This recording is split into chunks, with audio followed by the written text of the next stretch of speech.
What if I told you that a certain little blue pill just came off patent December 11th? And that same active ingredient that's in the little... Instant Hollywood hit.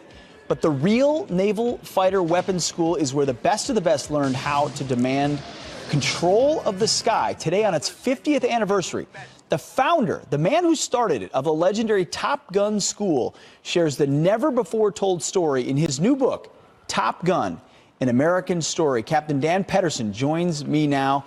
Sir, thank you so much. Thank you for very your service much. and what you've done for your country. If you love the movie, you're going to love the real story in the book. This is the story of Top Gun. Where did the idea of Top Gun come from in this school? It's the problems were defined from the Vietnam War. That 50 years ago, we were writing them 5 years into the Vietnam War, and we weren't doing real well. 2-to-1 kill ratio, and throughout history, American flyers have done 12-to-1 on an average. So it was time. You had to do it. We were all going back to fight again. It was time for innovation, new tactics, and so they said, take the best of the best and make it better. They just, one of the recommendations Frank Alt made, captain of the Coral Sea, in his report, he said, take and start a graduate school. We're in the middle of a war. We got to get better right away.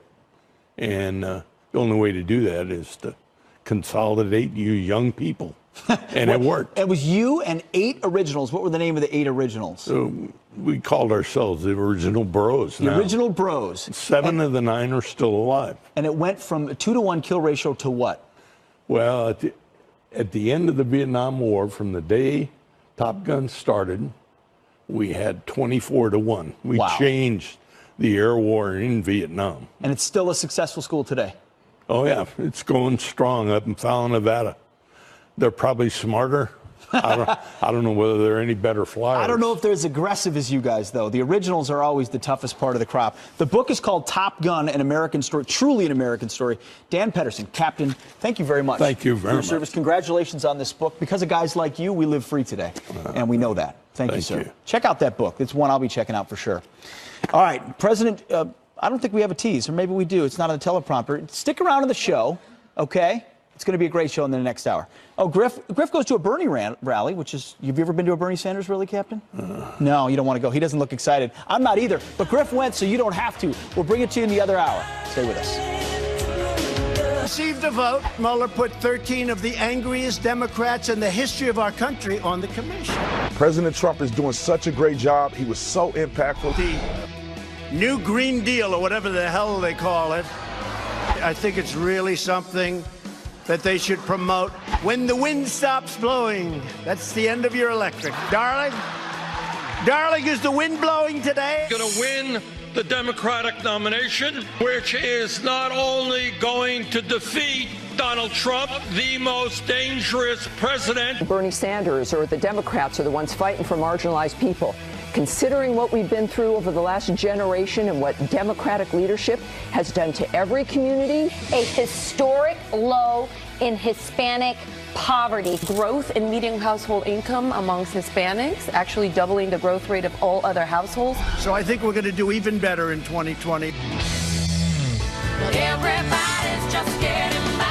That's how it goes. Every day, America, a little town and a great big life. Good morning. Come on in. It is National Anthem Day, and of course, would you expect anything other than a celebration here? And country music. Thank you for all the country music. Fantastic. Oh, glory there. If you've got one at home, you better get it up to flag. The sun's coming up. You got a flag at your house? I have a big flag at my house, commercial grade. It's a huge flagpole. I don't know if my neighbors like it, but it's really big, and the flag is really big, and you can't miss it. It's true. I will say something you can't miss. I just interviewed the guy who founded the Top Gun School. His name is Captain Dan Pedersen. 1,000 aircraft carrier landings. They were getting shot down at too high of a rate in Vietnam, so they founded the real Top Gun. I mean, a guy like that. The guys that founded that, a lot of toxic masculinity in that group, by the way, I'm sure. They call themselves the Original Bros. But they're the reason why our country lives free, why we love this country and this anthem. He was an awesome guy. I loved your interview, but the best part was when you asked him if he had ever been to a Bernie Sanders rally, and he said, He did. And you know, we're going to talk about that because Bernie Sanders was giving a speech, but really the speech that captured everybody's attention. And I said it before, I'll say it again. If you didn't listen to it, you should. It's going to go down. I think it's probably one of the most significant speeches in the 45 years of the CPAC conference, the Conservative Political Action Conference, because it was 2 hours and 2 minutes. And there was literally no stone unturned, nothing that wasn't addressed. The longest of the Trump presidency so far, as you see, 2 hours and 2 minutes. He even hugged the flag on the way in. We took those 2 hours and we summed it up in 1 minute and 22 seconds. Watch. You're energized, you mobilized, and you're engaged. Collusion with Russia. The collusion delusion. Unfortunately, you put the wrong people in a couple of positions, and they leave people for a long time that shouldn't be there. And all of a sudden, they're trying to take you out with bull. Okay? We will always defend America's borders. Our immigration system is so broken, folks. The new Green Deal, or whatever the hell they call it. The Green New Deal, right? I encourage it. I think it's really something that they should promote. I just want to be the Republican that runs against them. Could that be? We believe in the American dream, not in the socialist nightmare. Democrat lawmakers have totally abandoned the American mainstream, but that's going to be good for us in 2020. They're embracing open borders, socialism, and extreme late-term abortion. We're going to do it, I think, again in 2020, and the numbers are going to be even bigger.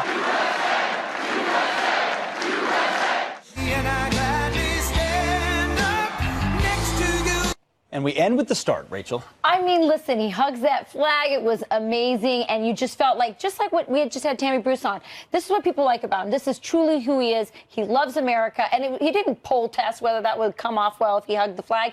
He just did it. But he also laid out the case, I think, for his reelection, which is probably why it took two hours.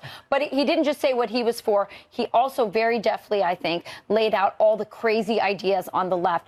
The Green New Deal, he spent a lot of time mocking that. He talked about late-term abortion. He talked about issues of free speech and also Medicare for all. I think any challenger to Donald Trump on the left, on the Democrat side, looking at this, is a little bit worried because this guy knows how to connect with people and he is truly authentic. Yeah, you know, he did say one thing, though, which is drawing some criticism, and it's about reclaiming our heritage. Remember, this is the Make America Great Again campaign that he started, and he's talking about reclaiming our heritage.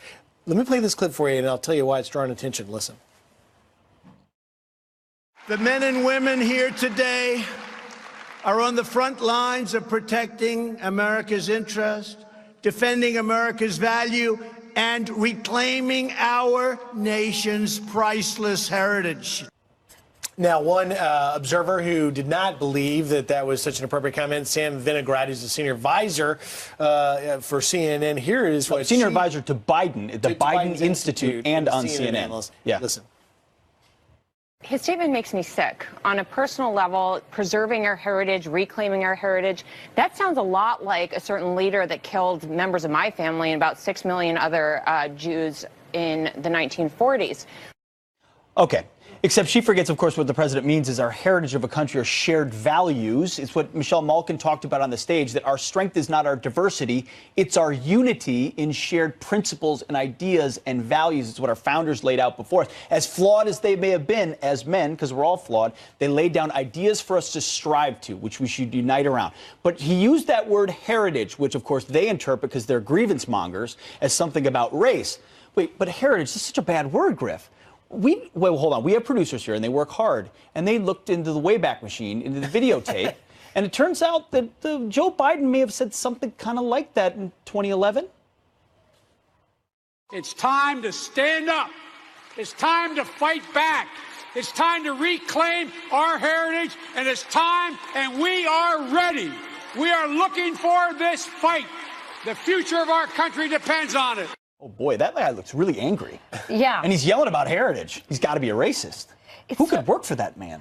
It's such a great a great point, the hypocrisy of it. But again, since when does reclaiming or celebrating American heritage and what unites us, since when is that considered racist? Since when is that considered divisive? The modern leftist movement, the modern Democratic Party, identified by racial, gender, politics, they see everything through the lens of division. Right. Through who That's you how they are win. on the surface as opposed to what you believe inside. So heritage must be a racist reference for this. Get used to it, folks. This is a preview of what you're going to get for the next year and a half. Well, let me tell you, speaking of previews, the Bernie Sanders rally I went to yesterday was quite something. Now, he was in Brooklyn again, where he launched his campaign in 2016. He was born in Brooklyn, and he took to the stage. It was cold out there. We were out there for hours. He spoke for about 30 minutes, and there's about 10,000 people. Here's some of what he had to say. For being part of a campaign which is not only going to win the Democratic nomination, going to defeat Donald Trump, who is the most Go a dangerous little bit psycho, and I go a little bit psycho, and night she's screaming, I'm on my mind. Oh, she's hot for the psycho, so like pushes right. will not be greed, hatred, and lies. Campaign is going to end all of that. You should see Rachel's face. It's so glum. It's so glum. I mean, you can decide which America do you want to be part of. That boring, glum, sour look of Bernie Sanders and his crowd, who never mention all the amazing economic news that is lifting up every marginalized group in our country, from minorities to women. Everybody's boat is rising in this economy. They never talk about that. They only focus on the negative. You go to a Trump rally, it's fun, it's spontaneous. I frankly patriotic. It's patriotic. He doesn't spend enough time, I think, bragging on his successes, which are tremendous. But that said, there's a real different energy, and I think people want optimism and hope, not that glummy socialist stuff. It's a great point, though, because what he talks about there, and the key word is transformation. You know, President Trump talked about the things he was going to do. Well, he took away all those business regulations, and now you have the economy you're speaking of. Well, when Bernie Sanders talks about the socialistic things like Medicare for all, free education for all, these sorts of things, and of course he's wrapping in the Green New Deal, you can expect him to do that. But the contrast of the two speeches happening exactly the same time are really framing what we're going to be voting for in 2020. But back to your point about results, I saw a sign in that Bernie rally that said "Veterans for Bernie." I'm glad there's one vet out there for Bernie. Because if you try, good luck running against the president's track record there. Right. Take an issue we never talk about. We talk about so many other things. He's given vets choice. He's holding people accountable. Bernie Sanders wants to just bloat the bureaucracy that doesn't work even more at every level. And jobs, you're so right. Talk more about those jobs, Mr. President. The wages going up. People are feeling better. How do you run against that? With Hispanics at a 50% favorability right now. Wow. It's completely based on economic results, because it's not about all and the enforcing negative stuff. borders, because people who came here legally want other people to come here They legally, do, too. but it's largely the economy. So anyway, well, we're going to have to turn to some headlines right now. We'll come back to more rally stuff later. 2 California police officers will not face charges in a deadly shooting of an unarmed black man that happened nearly a year ago. They are often forced to make split-second decisions, but they are under tense, uncertain, and rapidly evolving circumstances. The DA says Stefan Clark was standing in a shooting position and holding a cell phone, mistaken for a gun. Her decision was met with many protests. No peace! No killer! Police! Clark's family filed a wrongful death lawsuit.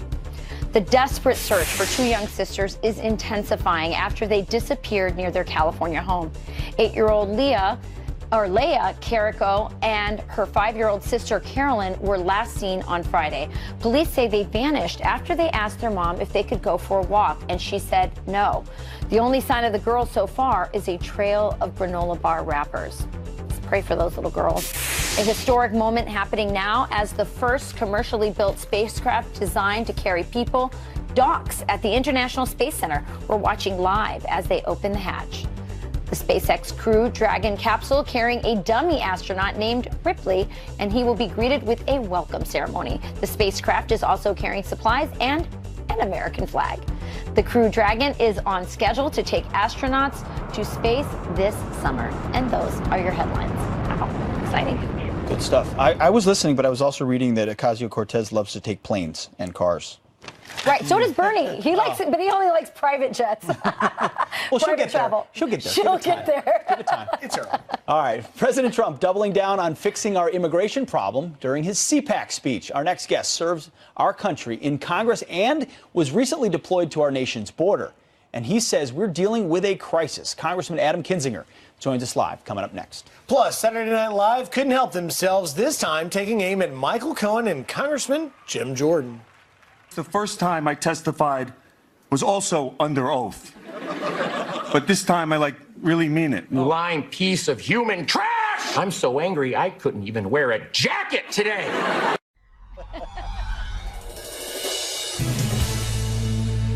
Our immigration system is so broken. Many emergency declarations have been used to protect people in faraway nations and distant lands. Now we are protecting, finally, our people. We will always defend America's borders, because without borders, as I've said many times before, we don't have a country.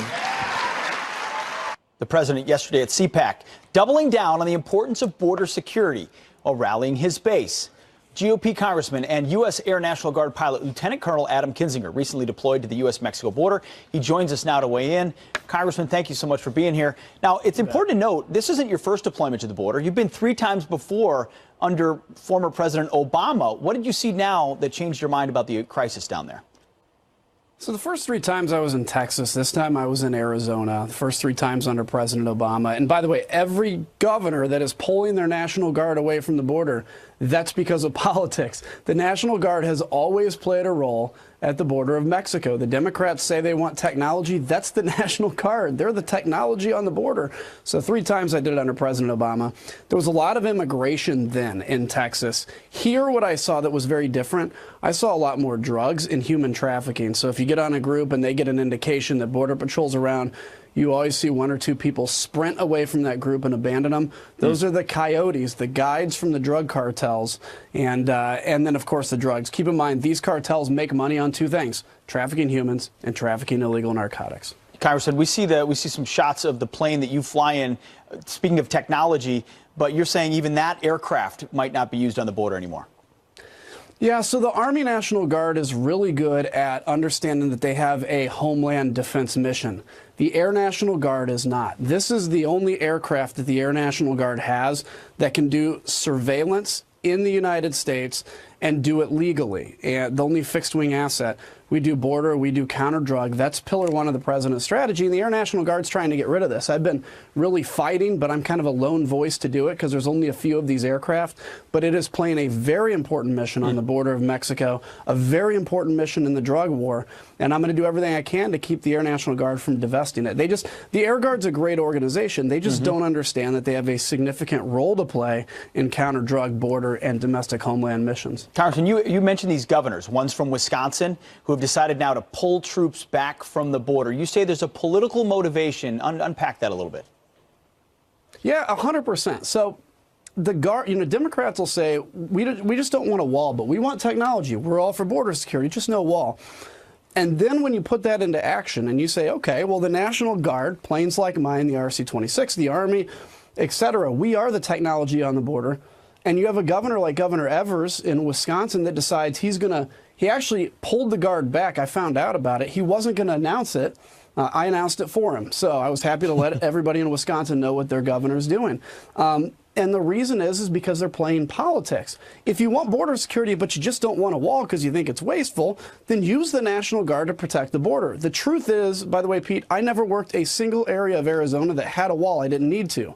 I only worked the areas that didn't have a wall. Interesting. And we found people on mountains and everything else. So the wall will work, but technology also on top of that. But until the wall gets built, we need the National Guard on the border, and these Democratic governors aren't doing anything. Everyone says it's a layered approach, but when you have a wall, it gives you the time to surveil, and use people effectively, which is the point. Quickly, we don't have that much time. Is it tough to go from something like service to your country on the border back to Congress, where you guys just can't seem to get much done? Yes, yeah, I'm glad you asked that. It is. You know, you go from a job where 85% of people like you, a military pilot, to one where 5% of people like you, Congress. And look, in the military, as you know, we can work together to get the mission done. It's way tough in Congress. Yeah, you're right. All right, Colonel, thank you very much for your time. We appreciate it and your service. You bet, buddy. You got it. All right, well, he performed 12, this is a tough one. He performed 1,200 abortions before walking away from it all. What changed the moment his daughter died in his arms? One doctor's powerful story coming up next. Smart news. Let's make America great again. Yes, we can, together. Download Smart News. Get news from all sides.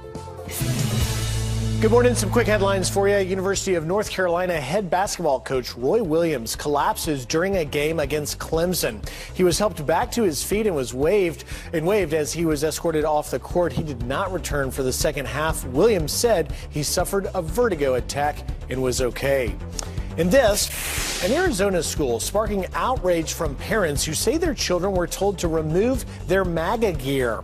The students wore the clothes and carried a Trump flag for their school's Party in the USA Spirit Day. One student was suspended. A school spokesperson says the suspension was not related to the MAGA gear, but did not give another reason for it. Rachel?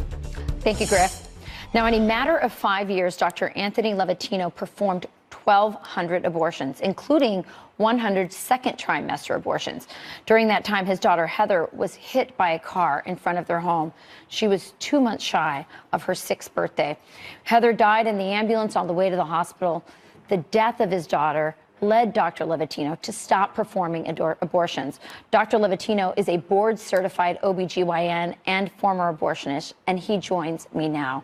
Welcome, doctor. Thank you for joining us. Good morning. So tell me exactly how the tragic death of your little Heather affected your way of viewing what you did for a living, which was perform abortions.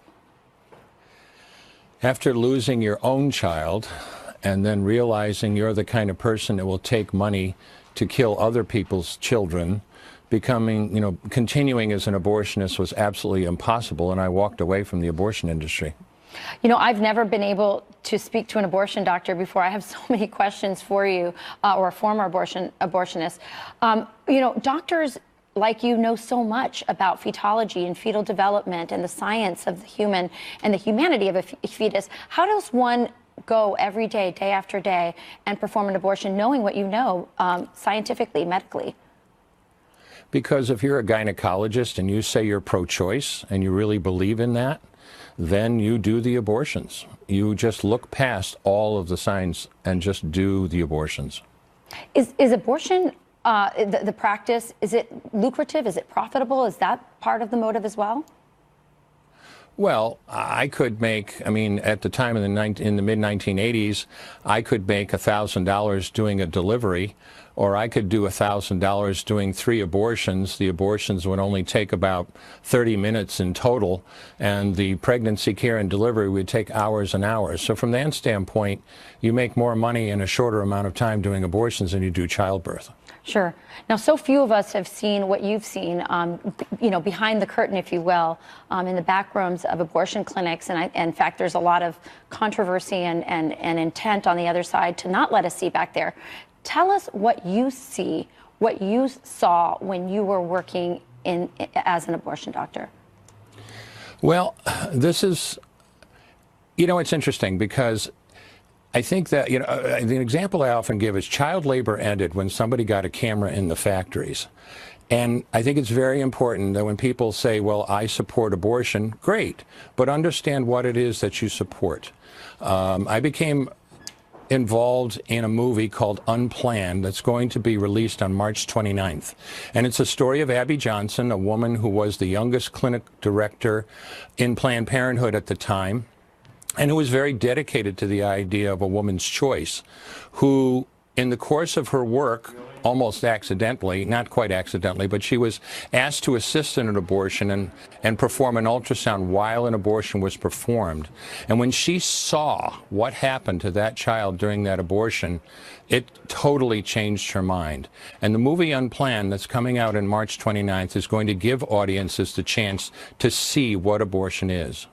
So when you had this change of heart, you obviously had to tell the people in your practice, the other doctors.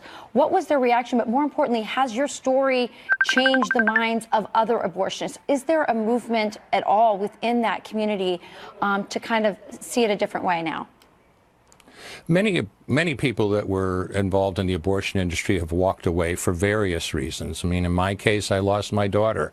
A friend of mine walked away because he literally one day, literally putting a fetus back together to make sure everything was there, was saying, he literally said, "What am I doing?"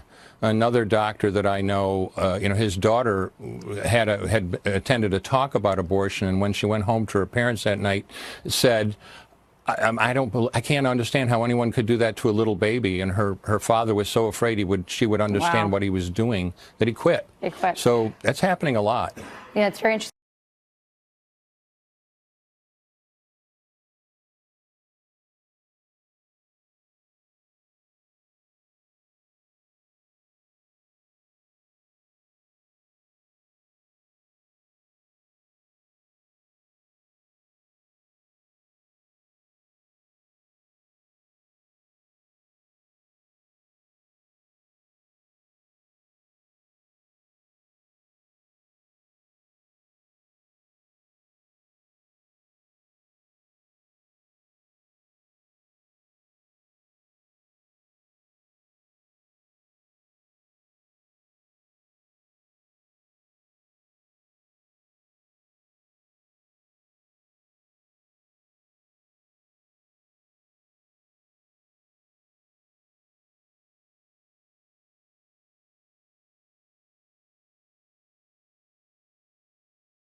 to get your windshield fixed. Let's turn in your science papers. This teacher always puts her students first. I did mine, Uncle.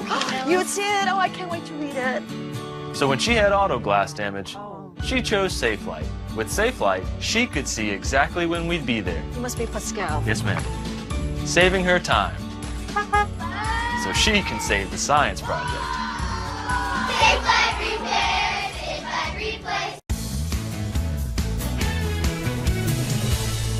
Well, Bernie was back launching his 2020 bid, so I hit the rally he had in Brooklyn to see if they're still feeling the burn.